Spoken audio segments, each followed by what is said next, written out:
Thank you for taking time to review this proposal. This campaign targets South Dakota. The state Polaris project ranks as the worst in our nation for protecting victims of human trafficking and punishing the criminals who victimize them. The team who developed this campaign brings diverse experience and energy to the project. Scott Miller is a community and government affairs representative. Stephen Pomeroy is a communications consultant who has advocated for LGBT issues. Olivia Walker is a veteran, and I am Amy Hill, Communications Director for the Pennsylvania Catholic Conference. This campaign presents analysis and recommendations that will lead to stronger anti-trafficking laws in South Dakota. It will also equip new groups to join the fight against this heinous crime and drive increased calls to the National Human Trafficking Resource Center. Our goal is to move everyone in the United States closer to the dream, free at last.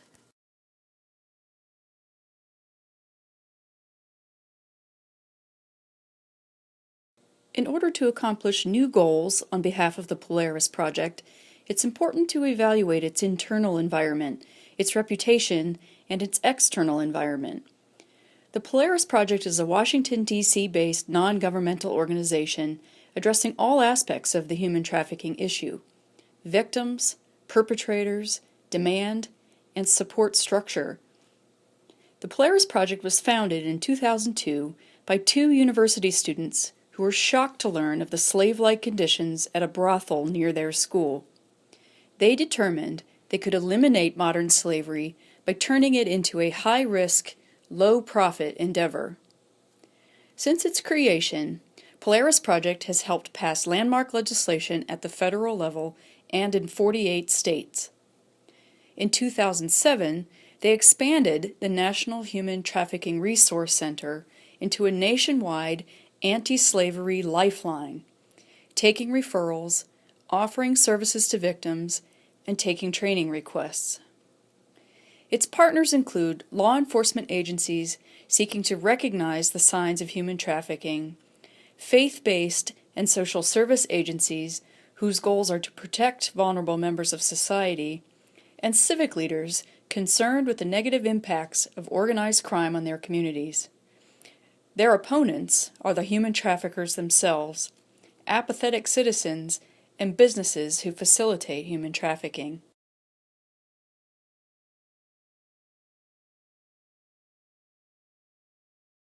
For the last several years, South Dakota has been ranked last in all 10 categories of law that create the fundamental legal structure to assist victims and appropriately punish offenders. South Dakota is the only Tier 4 or highest risk state in the United States. Call volumes to the National Human Trafficking Resource Center from South Dakota are low. The calls received indicate a high probability that human trafficking has occurred. South Dakota offers an opportunity to make significant progress because it has so few protections and deterrents in place, and so little awareness of the issue. It must be noted that call volume is not an indication of the size of the problem, merely a signpost to the need for more work to be done.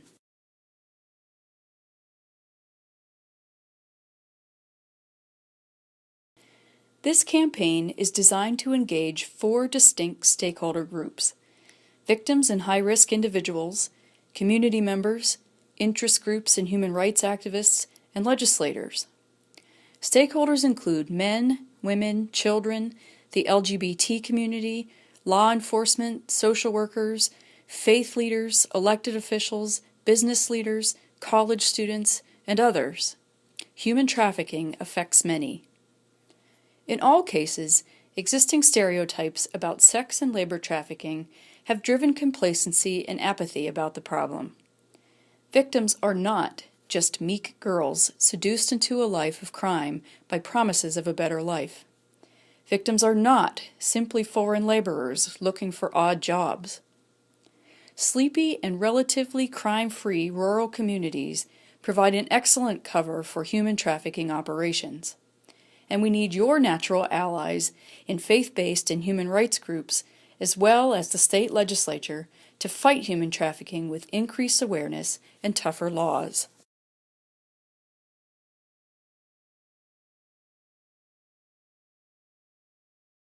The research necessary for this campaign will establish the baseline for the degree of awareness and support for stronger anti-trafficking laws in South Dakota. Our aggressive secondary research includes benchmarking and communications audits. Our primary research will be both qualitative, in the form of focus groups and depth interviews, and quantitative, including a telephone and intercept surveys. Mid-campaign research will revisit our campaign objectives to quantify our results. We will also perform a content analysis to judge the frequency, placement, and tone of media coverage.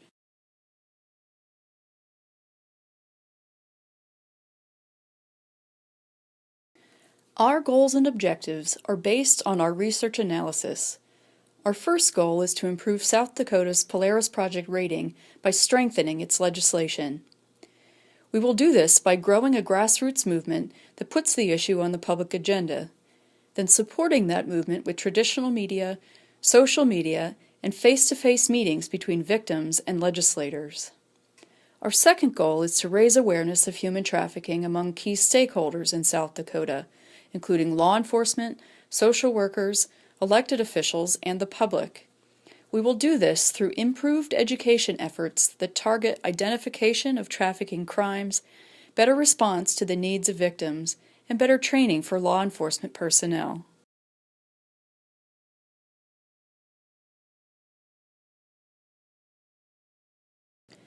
Our strategy for making South Dakota a more hostile place for human trafficking is based on important sociological research, relevant communications case studies, relevant communications theory, and the historic civil rights movement of the 1960s.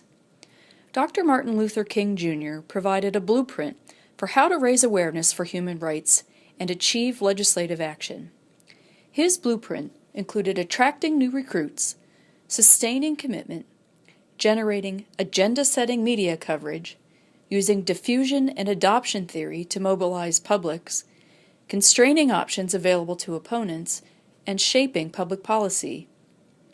Our proactive strategies to engage the media and the community will include activism, audience engagement, special events, coalitions, as well as publicity and transparent communication.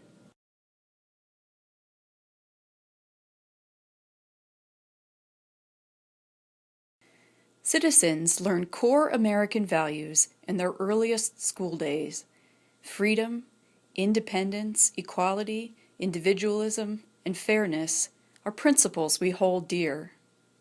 Modern slavery is an assault on these ideals. Our messages for this campaign will make powerful emotional connections and strong appeals to action. Our tactics will stem from a targeted media approach, using interactive and interpersonal outreach to sentimentalize and humanize the issue. Specific tactics will be driven by the partnerships that are forged and what we learn from the success stories in other states.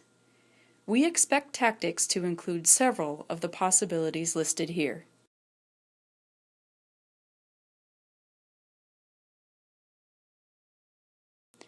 This campaign plan includes a timeline that begins in April 2014 and identifies activities through March of 2015.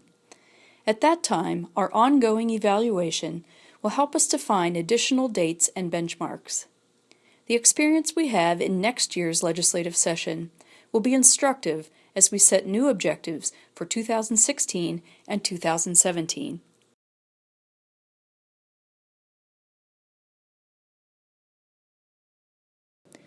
The campaign will evaluate progress at 3 stages. In the beginning, we will take stock of the implementation of our tactics. We will make a checklist of tasks that are done or undone and discuss any difficulties we may have encountered. In mid-campaign, we will survey again to see if we are moving the needle on public opinion. We will analyze the media coverage to determine if the right chord is being struck. And at the end of the campaign, we will evaluate what we've learned so far to determine what else needs to be done to accomplish our goals by 2017. But our true test of success will be new laws and lives saved.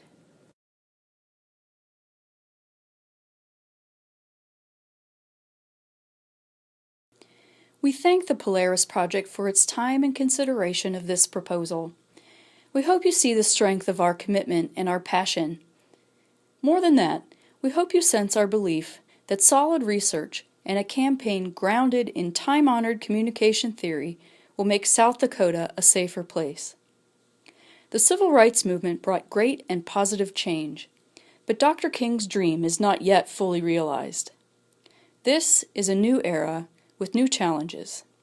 Polaris Project will build on his dream, and one day all men and women will indeed be free at last.